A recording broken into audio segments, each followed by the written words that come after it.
Middle class को किस तरीके से राहत मिल सकती है, सरकार किस तरह के नए ऐलान कर सकती है, इसके बारे में जरा समझते हैं विस्तार से। और एक ऐसे दिग्गज को जोड़ते हैं जिनको बजट को ट्रैक करने का, बजट को प्रीएम्प्ट करने का जो अनुभव है वो सालों का नहीं है बल्कि दशकों का है। देश के जाने माने कह सकते हैं इकोनॉमिस्ट और पारखी नजर रखने वाले इकोनॉमी पर ईटी नाउ के कंसल्टिंग एडिटर स्वामीनाथन अय्यर हमारे साथ जुड़ गए हैं। स्वामी सर, बहुत शुक्रिया आपका समय देने के लिए। स्वागत है आपका ईटी नाउ स्वदेश पर। सर ये बताइए कि इस बार बजट से आपकी जो उम्मीदें हैं वो क्या हैं? और हाल फिलहाल हम ये भी देख रहे हैं कि आज देखिए ट्रंप ने टैरिफ अनाउंस कर दिया मैक्सिको, कनाडा और चाइना के खिलाफ। कहीं ना कहीं एक सधे हुए शब्दों में बाकी देशों के लिए भी धमकी सी है टैरिफ को लेकर। तो क्या बजट में ट्रंप 2.0 का भी कोई एक हम रिफ्लेक्शन देखेंगे?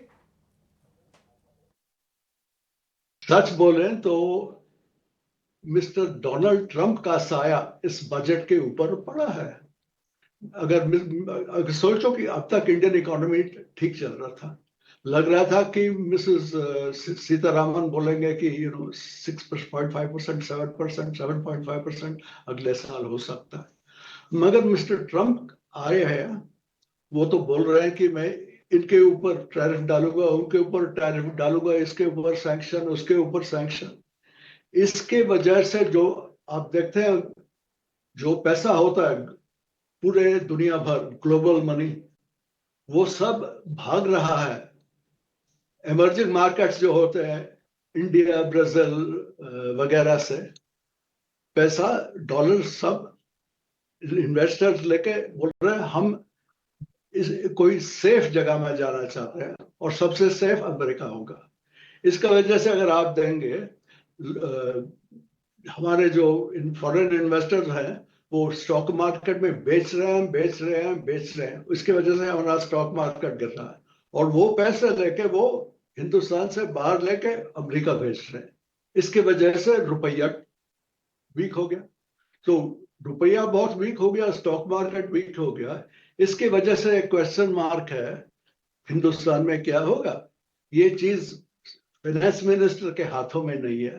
तो अगर मिस्टर ट्रंप जो कर रहे हैं, अगर उसका ज्यादा नुकसान ना हो तो शायद जो बजट में आता है फिस्कल डेफिसिट के बारे में, शायद वो सच आएगा।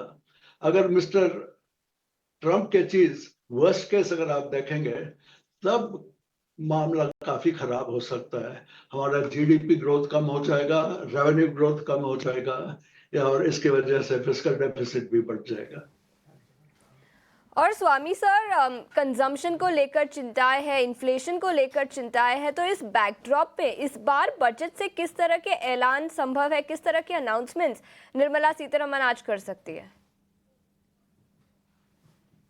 छोटे मोटे नए बात तो हर बजट में होने ही है।